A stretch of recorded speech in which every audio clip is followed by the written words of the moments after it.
स्वामी रामानंद जी को परमात्मा मिले। 104 वर्ष के वृद्ध थे और बड़े विद्वान प्रसिद्ध थे। चारों वेदों को कंठस्थ याद कर रखा था। गीता के सब श्लोक उनको जुबानी याद थे। पुराणों के वो मर्मज्ञ माने जाते थे। उपनिषदों के भी वो बड़े विद्वान कहलाते थे। 104 वर्ष की आयु हो चुकी थी जब परमात्मा लीला में आयु में 5 वर्ष के थे। उस 5 वर्ष के बालक ने 104 वर्ष के उस वृद्ध की ज्ञान के अंदर घिघी बांध दी। परमात्मा ने एक प्रश्न किया था स्वामी रामानंद जी से कि कौन ब्रह्मा का पिता है और कौन विष्णु की मां, शंकर का दादा कौन है, पंडित जी दे बता। अब रामानंद जी कहने लगे कि क्या बात कर रहे हो, इनके कोई माता पिता नहीं, ये तो स्वयंभू हैं। परमात्मा ने कहा कि मोती मुक्ता दर्शत नाही, ये जग है सब अंधरे, दिखत के तो नैन चश्म, इनका फिरा मोतिया बंदरे। ये विद्वान कवावे और कख पता नहीं न सदग्रंथों का। जैसे किसी को मोतिया बिंद का रोग आंखों में हो जाता है, उसकी आंखें स्वस्थ दिखाई देती है लेकिन उसको दिखता कुछ नहीं। वो दूसरे को स्वस्थ दिखाई देती है, उसको स्वयं को कुछ नहीं दिखाई दे रहा। इसलिए परमात्मा बताते हैं कि मोती मुक्ता दर्शत नाही, मोक्ष मार्ग रूपी जो मोती है, जो वास्तविक साधना है, इनको ज्ञान है, वो ज्ञान का पता नहीं। और ये दिक्कत के तो नैन चश्मिन का फिरा मोतिया बंदरे। तो परमात्मा ने कहा कि आप शिव पुराण को पढ़कर देखिए स्वामी जी, रुद्र संहिता, उसमें परमात्मा ने बताया कि ऐसे ऐसे जिसको आप महाशिव कहते हो ये काल है। सारी कहानी सुनाई, उसको कंठस्थ याद थे। स्वामी जी को तुरंत समझ गए। बुद्धिमान व्यक्ति को समझाना इस अध्यात्म ज्ञान से, जो दास ज्ञान दे रहा है परमात्मा का दिया हुआ। बुद्धिमान समाज जो थोड़ा सा भी आध्यात्मिक रुचि रखता है और सदग्रंथों का थोड़ा बहुत वो अध्ययन करता रहा है, उसको समझाना बहुत आसान है। जिन सदग्रंथों को डेली पढ़ा करता था उसको पता नहीं था ये हमें बताना क्या चाहते हैं। तो उसी समय रामानंद जी परमात्मा बताते गए, उनको याद थे, कंठस्थ याद थे, सिर लाते गए, कहा बिल्कुल ठीक, बिल्कुल ठीक, ऐसा ही है, ऐसा ही है। तो उसके बाद रामानंद जी ने अपनी फिर एक तिगड़मबाजी अड़ाई कि बच्चा मैं समाधिस्थ होता हूँ तो मेरी समाधि बहुत दूर पहुँच जाती है, मेडिटेशन। परमात्मा ने कहा कि लगाइए आपकी समाधि, देखते हैं कहाँ तक जाती है। स्वामी रामानंद जी ने, उनका रोज का अभ्यास था, 1 सेकंड में समाधिस्थ हुए। कहते हैं योग युक्त प्राणायाम कर, जीता सकल शरीर, त्रिवेणी के घाट पर वो अटक रहे बलबीरे। त्रिवेणी के वहां जाकर 3 रास्ते हो जाते आगे चल के। अब जंगल के अंदर तो एक ही रास्ता विचलित, 2 ही रास्ते विचलित कर देते हैं। अननोन व्यक्ति को जो कभी पहले उधर ना गया हो, वहां जाके विचलित हो गए, खड़े हो गए। तो परमात्मा वहां दिखाई दिए कबीर साहब उसी उम्र में, एज में 5 वर्ष की आयु, और उनसे पूछा कि स्वामी जी अब कहाँ जाओगे। ये उन्होंने बताया कि तीनों रास्ते बंद हैं और ये रास्ते आपके लिए उस समय खुलेगा जिस लोक की, जिस इष्ट की आपने साधना कर रखी है, उस समय आपका वो ये रास्ता खुलेगा, लेफ्ट वाला। और ये एक सुरंग है, सीधा रास्ता है, गैलरी है। सबसे पहले उस गैलरी में सेक्रेटरीएट समझोइए और वहाँ सबसे पहले धर्मराज का दरबार आएगा। वहाँ आपका अकाउंट लिया जाएगा और जिस भी इष्ट की आपने पूजा की है उसी लोक को आपको भेज दिया जाएगा। और जो राइट का रास्ता है ये अलग से एक स्थान है, 88,000 खेड़े बताए हैं, 88,000 द्वीप हैं ये। इनमें वो हंस भेजे जाते हैं जो ब्रह्म के साधक होते हैं और उनको अलग से राज्य दिया जाता है वहाँ का। और जो सामने वाला रास्ता ये ब्रह्मरंध्र है, ये सामने वाला रास्ता ये ब्रह्मरंध्र है। ये तुम्हारे किसी मंत्र से नहीं खुल सकता, ना ओम मंत्र से, ना ओम नमः शिवाय से, और ना ही तुम्हारे अन्य किसी जाप से। ये खुलेगा मेरे सतनाम से, इस 2 अक्षर के नाम से, जो मेरे पास वो मंत्र है।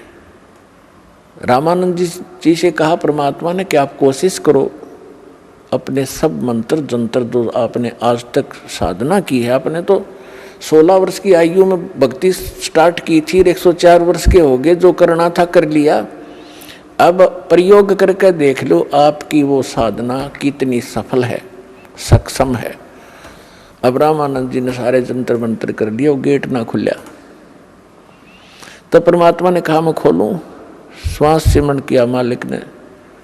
वो तो परमात्मा थे लेकिन हमारे लिए संदेश छोड़ गए कि आपको जो मंत्र दिया सतनाम का ये एक अनमोल और बहुत पावरफुल है। परमात्मा ने सिमरण किया, सामने का वो बजर कपाट खुल गए।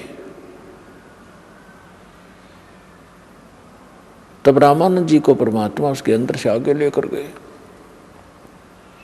जिस ब्रह्म को आप निराकार बताते थे ये सामने बैठा, परमात्मा ने दिखा कि वो बैठा, देखो ये है उत्तरा महाशिव, इसको महाविष्णु भी कहते हो, माँ ब्रह्मा भी कहते हो। ये ब्रह्मा विष्णु महेश का पिता है। और ये काल है 1,00,000 मानव शरीरधारी प्राणियों को नित खाता है। तुम्हारे को मूर्ख बना के यहाँ फंसा रखा है इसने स्वार्थवश। आपसे संतानों उत्पत्ति करवाता और खाता ये है जैसे कसाई बकरे पालता है, उनकी कितनी केयर टेक करता है, कितनी संभाल करता है। नर और मादा उनको छोड़ देता है इकट्ठे करके, वो समय आने पर संतानों उत्पत्ति करते हैं। और खाता कसाई है या उसको अपने स्वार्थवश बेचता है। यही स्थिति तुम्हारे इस ब्रह्म की है, परमात्मा ने बताया। अब रामानंद जी सब देख रहे हैं, सुन रहे हैं। फिर परमेश्वर उनको 11वें द्वार से पार किया जिसमें अक्षर पुरुष का लोक प्रारंभ होता है। अक्षर पुरुष के सातसंग ब्रह्मांडों को पार करके परमात्मा पहुंचे 12वें द्वार पर, जहां भंवर गुफा है, और उसको पार करके सतलोक में प्रवेश किया। वहां जाकर क्या देखा रामानंद जी ने कि परमात्मा सत्यपुरुष सिंहासन पर विराजमान है, तख्त के ऊपर। सिर पे चौर, सिर पे छत्र है, एक मुकुट है सफेद, और एक बहुत बड़े मंदिर नुमा गुम्बज के अंदर उसके सेंटर में परमात्मा विराजमान है। उनके एक रोमकूप में करोड़ सूर्य मिला दे करोड़ चंद्रमा, ऐसी रोशनी उनकी छवि परमात्मा की है। पूरी बॉडी की कितनी होगी आइडिया लगा सकते हैं। कबीर साहब 5 वर्ष के बालक के रूप में चंवर उठाया जो वहाँ रखा था, और जो सिंहासन पर बैठे थे परमात्मा उस पर चंवर करने लगे, जैसे एक सेवक यहाँ गुरुजी पर करते हैं, ऐसे कर रहा था।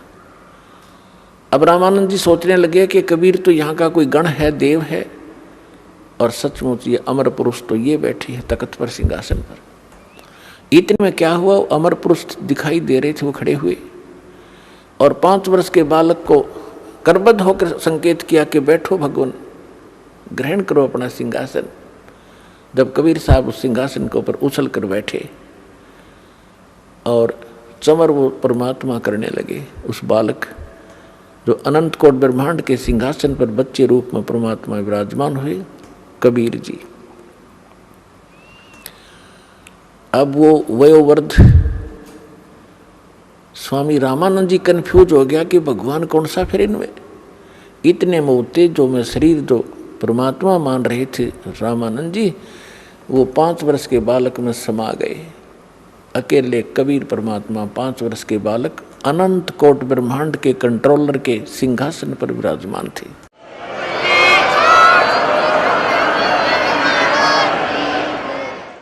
तब परमात्मा ने कहा कि रामानंद जी,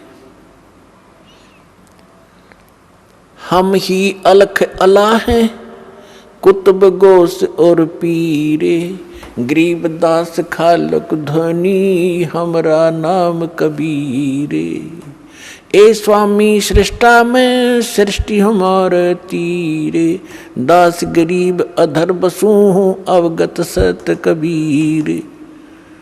जब परमात्मा ने पहले ये बात वार्ता की थी रामानंद जी से, तो उस समय फिर दोहराई। रामानंद जी गदगद हो गए कि मुझे तो सहज में भगवान मिल गए, और 104 वर्ष का हो गया, मैंने डरे ढोए अभी तक। तो परमात्मा ने कहा कि जाओ स्वामी जी वापस जाइए। इतना ही कहा था कि बड़े वेग से स्वामी जी की आत्मा बॉडी में आ गई, और एकदम ऐसे देखा सामने, तो सामने वही सूरत, वही मूर्त, 5 वर्ष का बालक सामने बैठा, चरणों में गिर गया। 104 वर्ष का विद्वान पाक रहा था, बिना ज्ञान के न्यू डले डोआ प्राणी।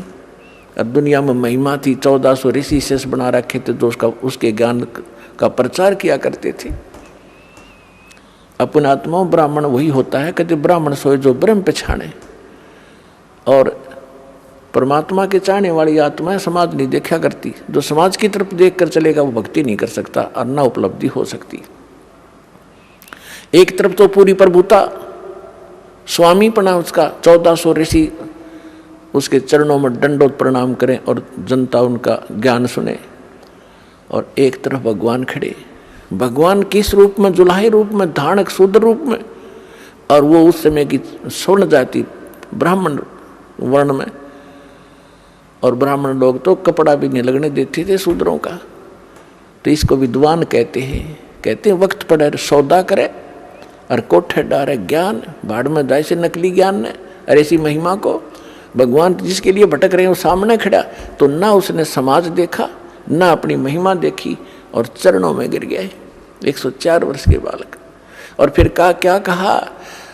तुम साहेब तुम संत हो, तुम सतगुरु तुम हंस, गरीबदास तेरे रूप बिना और न दूजा अंश।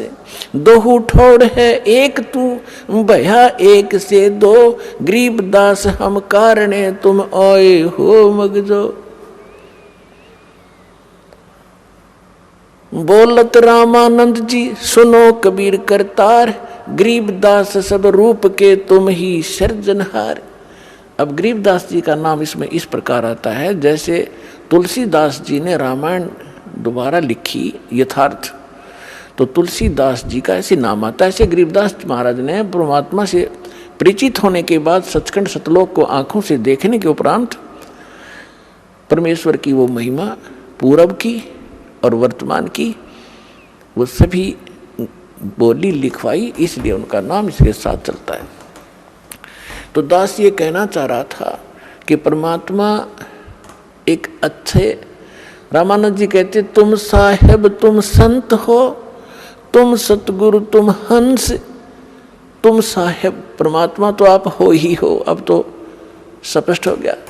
और तुम सतगुरु भी आप ही हो, सच्चा ज्ञान आपके पास है। सतगुरु अपना तुम सतगुरु की जो परिभाषा होती है उससे हम अपरिचित थे। हम किसी ऐसे अरे खैरे कर सतगुरु लगा लेते थे। ये सतगुरु अर्जुन को ज्ञान कख भी नहीं, सतगुरु वैसे ही होते हैं। तो यहाँ रामानंद जी कहते हैं आप हो सतगुरु, जगत गुरु। जगत गुरु का अर्थ ये होता है कि पूरे विश्व को यथार्थ ज्ञान देने वाला, सक्षम, देने में सक्षम हो, उसको जगत गुरु कहते हैं। तो यहाँ रामानंद जी कहते तुम साहेब तुम परमात्मा हो, तुम सतगुरु, और तुम साहेब तुम संत। आप संत भी आप ही हो, और एक हंस के अंदर जो भक्त में जो गुण होते हैं, होने चाहिए मालिक, वो भी आप ही में है। अपने आप को परमात्मा दास कहा करते थे, कबीर दास, कबीर दास, और अधीन रहा करते थे। कोई बुरा कहता था, भला कहता था, कभी किसी से अक्षुब्ध नहीं होते थे। तो कहने का भाव है दास का कि परमात्मा अपने आप पर ही सभी वाणी बोलकर हम भोली आत्माओं को समझाना चाहते थे। तो क्या बता रहे हैं?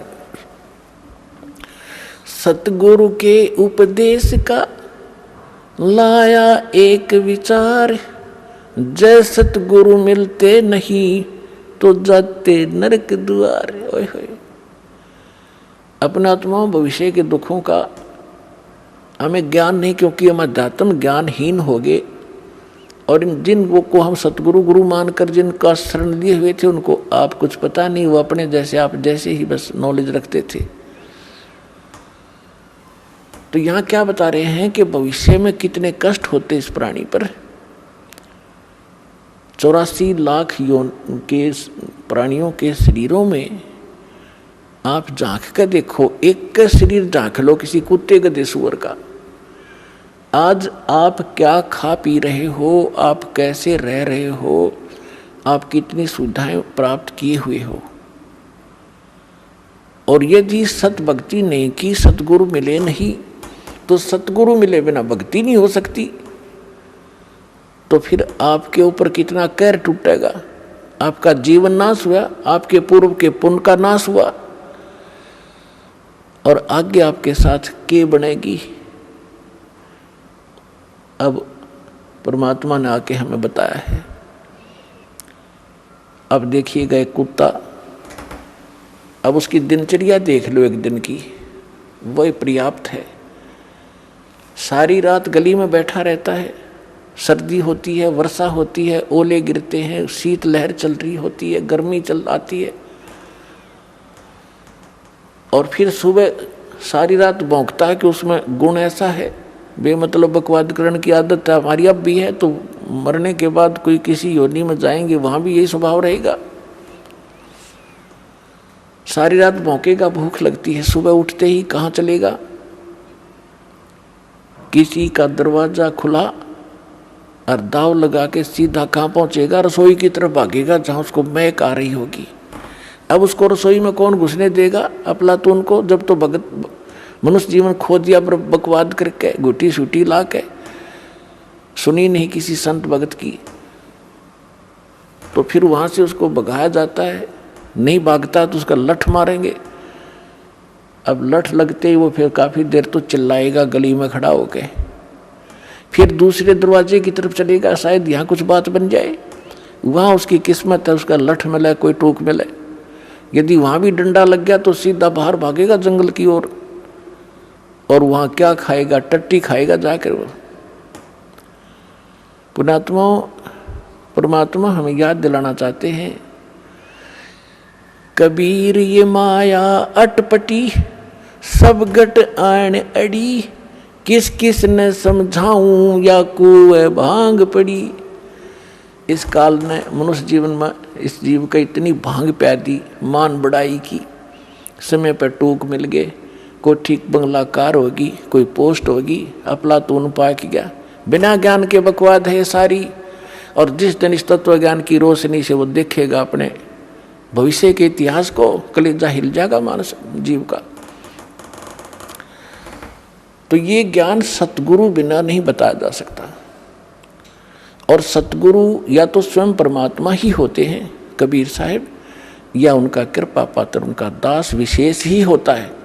नहीं तो ये कितने दिन हो गए कबीर पंथ में लाखों की संख्या में गुरु हैं और करोड़ों की संख्या में अनुयायी हैं, कोई विकार छोड़ रहा नहीं, किसी का कोई भाव ठीक नहीं। आम इंसान से भी सतर गिरा हुआ इन लोगों का। चाहे कोई किसी भी पंथ को देख लो आप, तो भक्तों के लक्षण जारे होते हैं, उनकी क्रियाओं में भी अंतर होता है, उनके स्वभाव में परिवर्तन होता है। वो सतगुरु बिना नहीं होता। तो अब इस दास को भेज दिया भगवान ने, अपना वही सारा अन्वेषण दे के यथार्थ ज्ञान दे दिया, और सिर पर पंजा उस परमात्मा का दास के साथ रहता है। तभी हम सफल हो रहे हैं। एकदम सबके विपरीत ज्ञान, और जिस लाल को हमने रिजेक्ट करके कौड़ी समझकर कूड़े में डाल रखा था, आज उस कौड़ी को जो हम कौड़ी मानते थे वो लाल था, उस लाल को लाल सिद्ध कर रहा है। यानी कबीर को भगवान, भगवान को भगवान सिद्ध करने में इतना कठिनता आ रही है दास को, और जो भगवान नहीं थे उनको हम दंत कथा लोक वेद के आधार से सहर्ष स्वीकार किए बैठे थे। तो इतना विरोध, भयंकर विरोध हो रहा है, और उसके बाद हम सफल हो रहे हैं, क्योंकि सत्य के सामने असत्य के पैर नहीं होते, वो ज़्यादा समय टिक नहीं सकती। तो परमात्मा ने अपने बच्चों तक इस ज्ञान को पहुंचाना है। पहले उस काल ने अपना जो कहा था कि मैं ऐसे ऐसे करूंगा, उसने सारा कुछ कर लिया। अब परमात्मा ने भी कहा था कि जब कलयुग 5500 वर्ष बीत जाएगा तब मैं फिर से अपना एक दास भेजूंगा या स्वयं आऊँगा, और फिर तेरे सारे जितने दाव पेच से सब काट दूंगा, कटवा देंगे।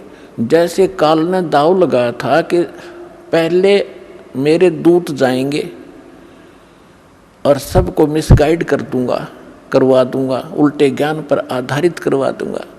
पहले अंश हमारा जाई, पीछे अंश तुम्हारा आई। 12 पंथ करूं मैं साजा, नाम तुम्हारा ले करूं आवाजा। 12 पंथ नाम जो ले ही, सो हमरे मुख आन समोही। जाओ जोग जीत संसारा, जीवन माने कहा तुम्हारा। जीव तुम्हारा कहा न माने, हमारी ओढ़ हो बाद बखाने। और अनेक पंथ चलाऊं, या विद जीवों को भरमाऊं। तब परमात्मा ने कहा था कि तू कर लेना जो तूने करना है। फिर हमने धर दिया समय, हमने ये ठीक रख दी, जब कलयुग 5500 बीत जाएगा फिर हम आएंगे या अपना कोई दास भेजेंगे। दास भेजा है तो परमात्मा साथ है, तो वो ही समझो साथ ही है, उनकी कृपा से सारा कुछ हो रहा है। तो परमात्मा ने कहा था, मालिक को मालूम था कि जब तक ये काल के दूत इन्होंने जो भी ज्ञान प्रचार करना है, ये उसका ढोल पीट चुके होंगे।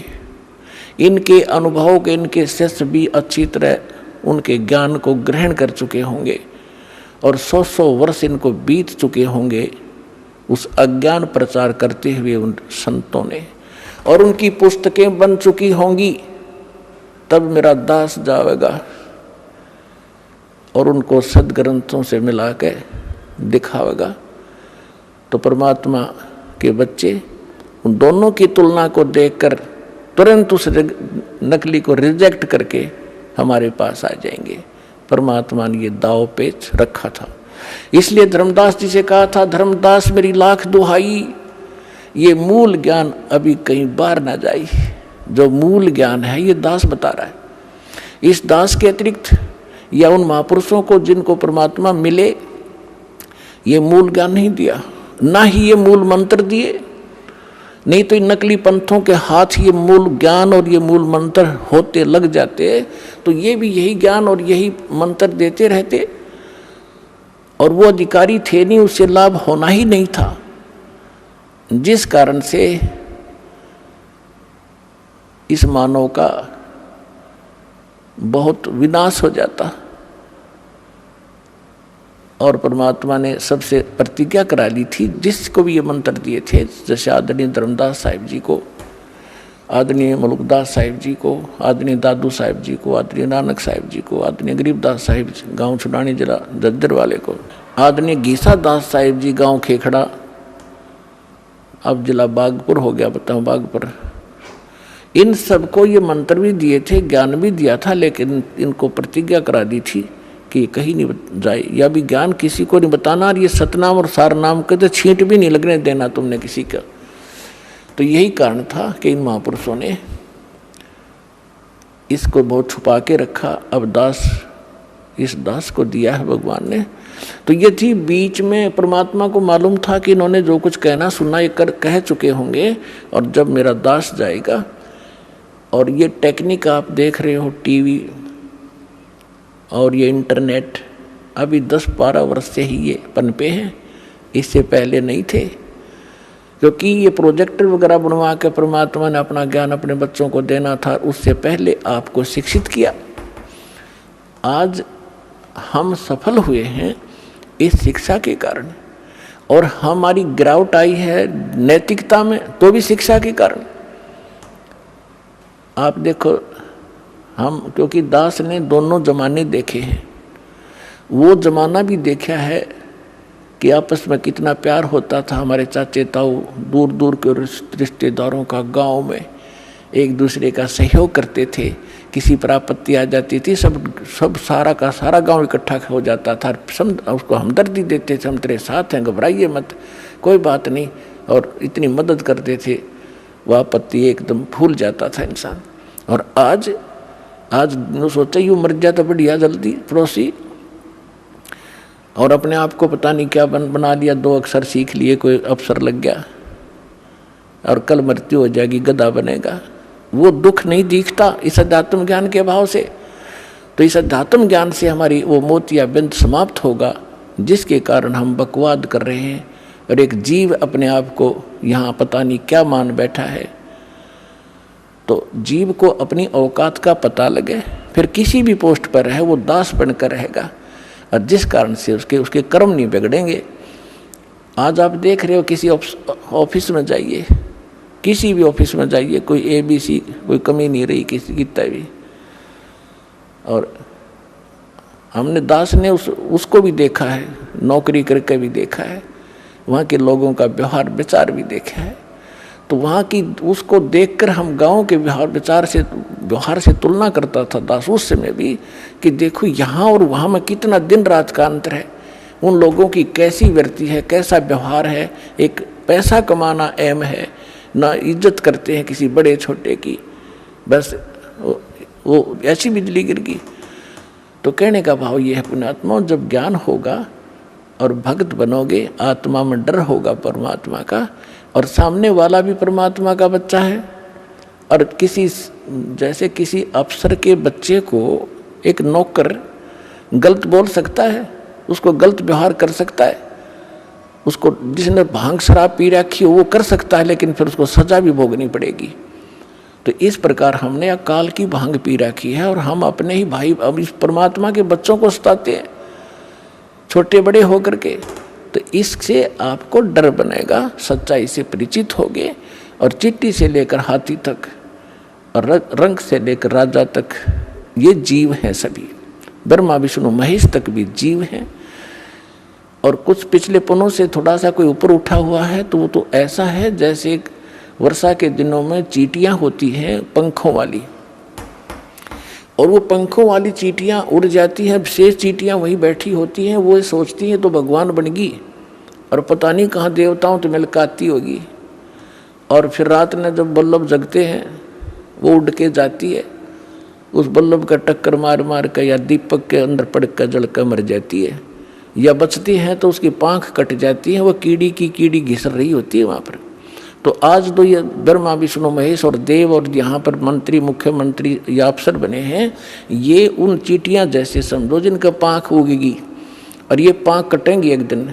कोई रिटायर हो रहा हो ना, कोई अफसर उससे मिल कर देखिए पार्क में जाके, अब उसकी वो पाँख कट गई, अब वो घिसट रहा है वहाँ पर। तो हम फिर इस भगवान के ज्ञान से पहले ही समझ जाएंगे कि हम क्या है। बेशक हमारे पंख होंगे यानी अफसर होंगे, लेकिन हम बकवाद नहीं करेंगे। इस ज्ञान के अभाव से हम अपना कर्म फोड़ रहे हैं, कर्म बिगाड़ रहे हैं। तो ज्ञान होगा तो डर होगा, डर होगा तो बचाव होगा। तो इस ज्ञान से बात बनेगी। अब हम उसी प्रसंग पर आते हैं कि जैसे सतगुरु के उपदेश का लाया एक विचार, जय सतगुरु मिलते नहीं जाते नरक द्वार। नरक द्वार में दूत सब फिर करते खेचातान, उनसे कभू ना छूटता फिर फिरता चारों खानी। ओए होए, जिस दिन आपकी अब भांग उतर जाएगी पुण्यात्माओं, यानी इस काल के झूठे सुख और यहाँ के जो झूठी पोस्ट का नशा उतर जाएगा आपका, फिर आपकी आंखों से आंसू बहने लगेंगे। आप सोचा करोगे हम देख के क्या बने फिरे थे, हम थे क्या, हम सोच क्या बैठे अपने आप को। और ये ज्ञान ना मिलता, सतगुरु ना मिलते तो क्या बनता आपके हमारे साथ। परमात्मा अपने ऊपर उदाहरण देकर कह रहे हैं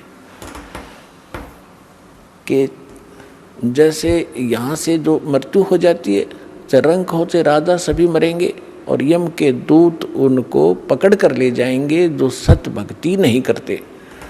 और भक्ति भी कर रहे हैं वो गलत कर रहे हैं, शास्त्र विधि त्याग का मनमाना आचरण कर रहे हैं, तो सभी एक सत्र के प्राणी हैं।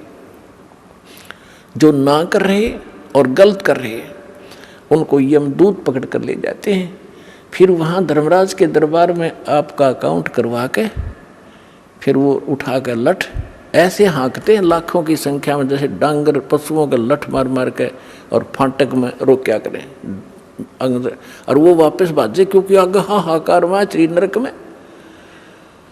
और उन सबको कहा कि चलो, लाखों की संख्या में चारों तरफ यम के दूत लठ लिए खड़े, सीधे बाल्य ठोके। इस सूक्ष्म शरीर के अंदर प्राणी मरता नहीं, लेकिन पीड़ा बहुत होती है इसको।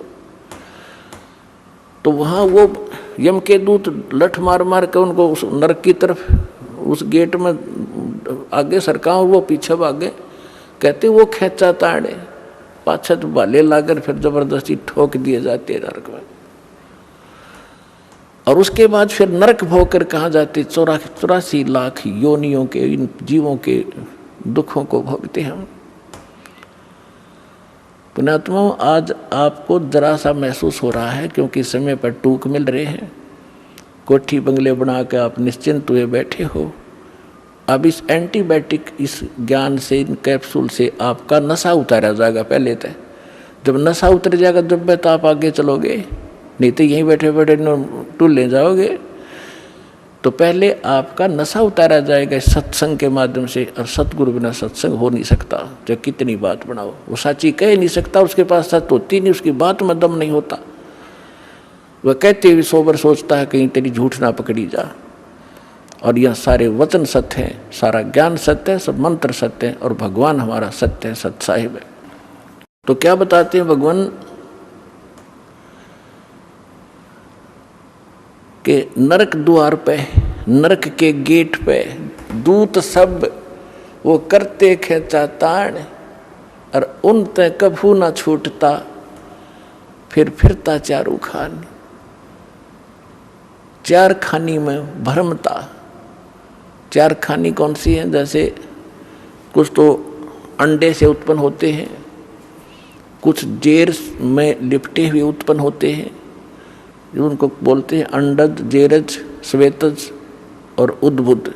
ये चार प्रकार से जीवों की उत्पत्ति होती है। इनको चार ग्रुपों में बांटा गया है। इसमें 84 लाख प्रकार के प्राणी होते हैं, जैसे मच्छर, मक्खी की, पशु पक्षी सारे लगा करके। तो परमात्मा कहते हैं कि उसके बाद फिर 84 लाख प्रकार के प्राणियों के शरीरों में दुख उठाते। चार खानी में भरमता और कभू न लगता पार, सो फेरा सब मिट गया मेरे सतगुरु के उपकारी। ओए होए, अब क्या बता रहे हैं परमात्मा कि इतना आपको बाईपास निकाल दिया सतगुरु ने। और फिर क्या बताते हैं, 7 समुद्र की मसीह करूं, लेखनी करूं बन राय, धरती का कागज करूं, गुरु गुण लिख्यो न जाए। अब लिख के दिखाओ गुरु के गुण, ऐसे सतगुरु के गुण जो इतने दुखों से आपको बचाएगा। एक कुत्ते की जीवनी लिखने लग जाओ, उसके पास गधे की लिखो, फिर सूअर का देखो क्या खाता है, कहाँ रहता है, और आप और हम कहाँ रह रहे हैं। ये सुविधा आपको क्यों प्राप्त है? जैसे विद्यार्थी को माता पिता, चाहे मजदूर हो, चाहे किसान हो, या कोई बिजनेसमैन है, अपने बच्चों को पूरी सुविधा देता है, समय देता है कि बेटा जाओ तुम स्कूल में शिक्षा ग्रहण करो, अच्छी ड्रेस पहनाता है, आपसे फटे पुराने पहनता है, उसको अच्छी ड्रेस देता है। और जो बच्चा उस विद्या काल में शिक्षा समय के अंदर बकवाद करता है, शिक्षा ग्रहण नहीं करता है, आगे जाकर उसको कितना कष्ट होता है। यही स्थिति आज आपकी है। जिनको मानव शरीर प्राप्त है वो उस विद्यालय में प्रवेश प्राप्त है जिसमें मोक्ष हो सकता है, मोक्ष होता है। यानी भक्ति के लिए आपको ये ड्रेस अलग से मिली है, ये सुविधाएं मिली है। और जो इन सुविधाओं का दुरुपयोग करता है, कोठी बंगले बनाने में अपना जीवन नाश कर रहा है और यहाँ के ड्रामाबाजी करके ब्याह शादियों में अपनी शान और शौकत दिखाता है, वो महामूर्ख व्यक्ति है इस भक्ति के मार्ग में। समाज से कुछ भी करो लेकिन भगत के लिए ये बिल्कुल अलाउड नहीं है। अध्यापक इस विद्यार्थी के लिए, विद्यार्थी सिनेमा देखे, शराब पीवे और ताश खेल सारा दिन, बकवाद कर अपना उद्देश्य नहीं कर रहा है, तो विद्यार्थी बेशक है लेकिन वो उद्देश्य से भटका हुआ। तो ऐसे वो दशा उस व्यक्ति की है जो मनुष्य शरीर प्राप्त करके सत साधना नहीं करते। तो यहाँ क्या बताते हैं परमात्मा, 7 समुद्र की मछी करूं, लेखनी करूं बन राय, धरती का कागज करूं, गुरु गुण लिखो न जाए। और फिर क्या बताते हैं, गरीबदास जी परमात्मा से परिचित होने के उपरांत कहते हैं, सतगुरु के सजदा करूं, कर्म छुटाए कोटि, जो ऐसे सतगुरु की निंदा करे, जम तोड़ेंगे ओठ।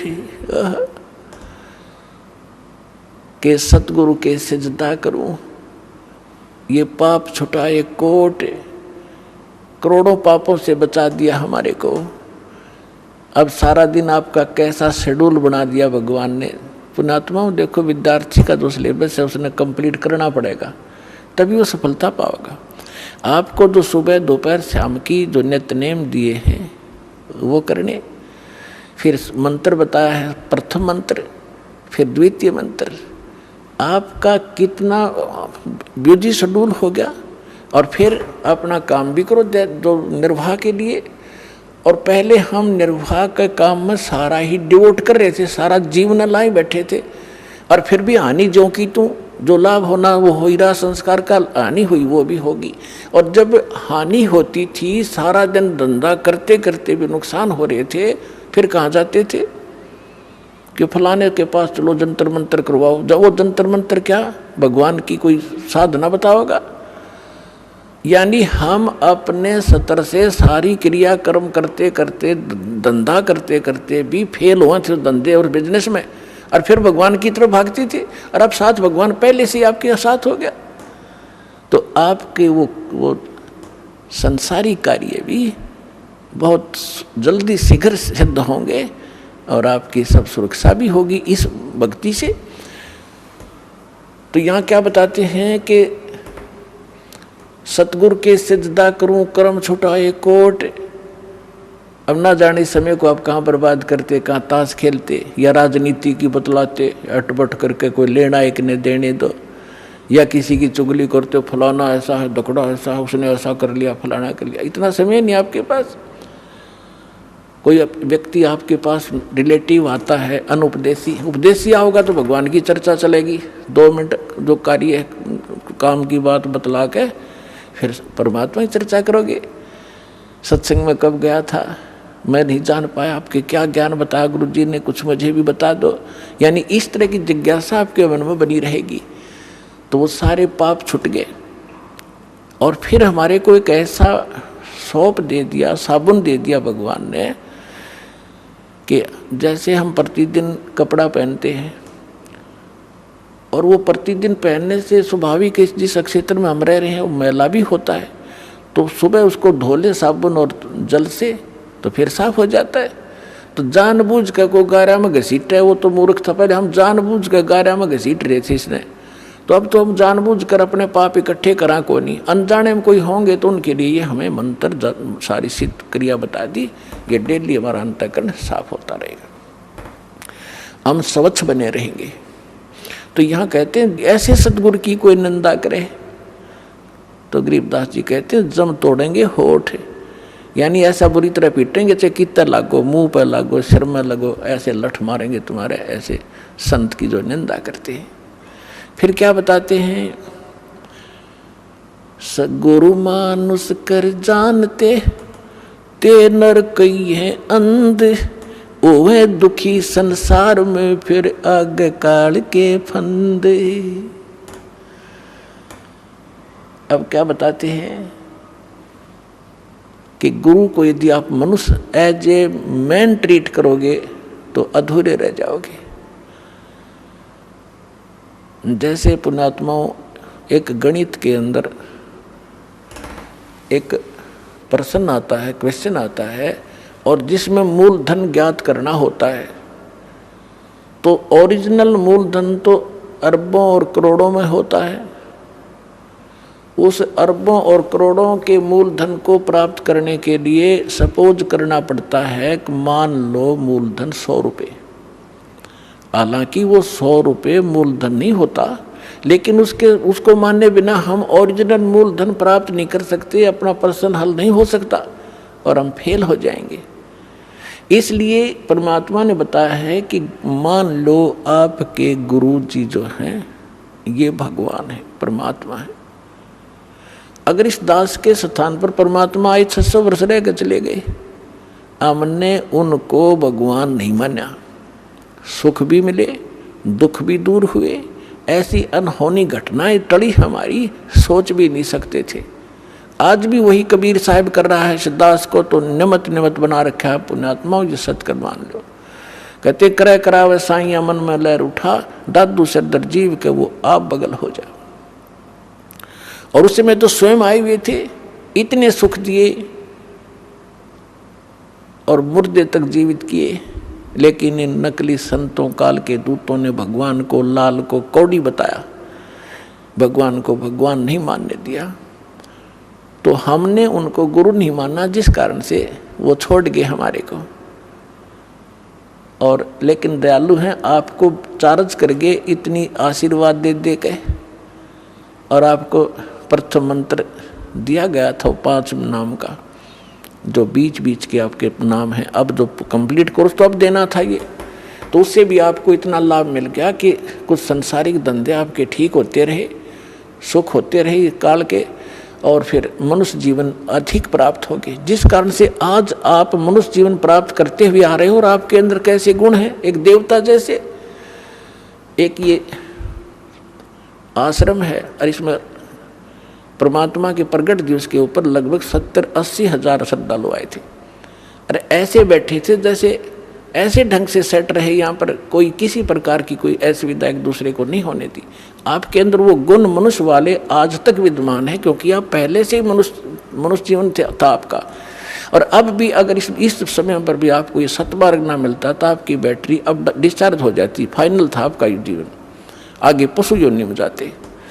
तो अब दयालु ने फिर आकर चार्जर लगा दिया, और अब भी चूक गए तो फिर असंग जन्म ठिकाना नहीं आपका, ये सत्कर मान लियो। असंग जन्म जाकर मुश्किल से फिर कभी इसी समय में ये दाव आपका फिर लगेगा। अब मान लीजिए मूलधन 100 रुपये, अब वो 100 रुपये मूलधन माना और प्रश्न हल हो गया, ओरिजिनल मूलधन मिल गया जो लाखों और करोड़ों में था। तो इस दास को आप ये समझ लीजिए कि इस दास के स्थान पर परमात्मा होते कबीर साहब, जिसके लिए आप भटक रहे हो, जिसके लिए राजाओं ने राज त्याग दिया और उल्टे सुल्टे खड़े होकर के भगवान पाने के लिए तपस्याएं की, और वो यहाँ बैठे होते तो आप कैसा व्यवहार करते। मैं बताता हूँ कैसे करते हैं। एक तो झूठ नहीं बोलते, क्योंकि अंतर्यामी है, ये सारा जानते हैं। तो झूठ कौन बोलेगा? जो मर्यादा तोड़ रहा होगा, जो भगवान से डरने वाला ना होगा, जो ये नहीं समझ रहा होगा कि सामने भगवान, गुरु नहीं भगवान खड़े हों, तो मैं उनसे क्या प्रश्न उत्तर करूं। तो वो सच झूठ नहीं बोलेगा। कोई गलती हुई है तो वो कहेगा जी गलती होगी, मैंने बीड़ी पी ली या कोई देव पूज लिया या कोई अन्य गलती होगी। तो उसका समाधान दिया दाता ने कि आपका कनेक्शन कट गया, इसको पुनः सुचारू करवाइए, शुद्धिकरण मंत्र की करा ले और फिर से शुरू हो जा, आगे गलती ना करना। तो ये थोड़ा सा ऑप्शन इसलिए लिया है परमात्मा ने कि इस काल ने पूरे मानव को अज्ञान से भर रखा है और एक परिवार में एक या दो ही परमात्मा का बच्चा प्रथम आता है और वो कोई ना कोई ऐसी समस्या उसके आगे अड़ ही जाती है जिस कारण से संघर्ष करते करते भी गलती बन जाती है। तो फिर उसके लिए बताया जाता दोबारा उपदेश ले और आगे भगवान को याद करके और मर्यादाएं खंड नहीं करना, नहीं तो भक्ति नहीं चलेगी। तो एक दो बार आपको ये ऑप्शन दिया गया है और आप इसको फिर दोबारा ले लीजिए मंत्र, आप फिर स्टार्ट हो जाएंगे। जैसे किसी का मंत्र खंड हो जाता है, दूर देश में बैठा है और उसका पर जहाँ फोन आता है, प्रार्थना होती है तो उसका मंत्र खंड भी होता है, तो भक्ति बंद नहीं करनी चाहिए उसने, क्योंकि उसने नोइंगली नहीं कर रखी। तो फिर उसका जो डिपॉजिट होगी भक्ति वो सुचारू कर दी जाएगी, वो उस ओरिजिनल अकाउंट में आपकी आ जाएगी। जैसे बैंक में कई बार पैसे डाल दिए जाते हैं, कोई नंबर अकाउंट का गलत हो जाता है, बाकी एड्रेस सही है, तो फिर जाकर उसको शुद्ध करा लिया जाता है और मूल अकाउंट में आ जाता है फिर वो।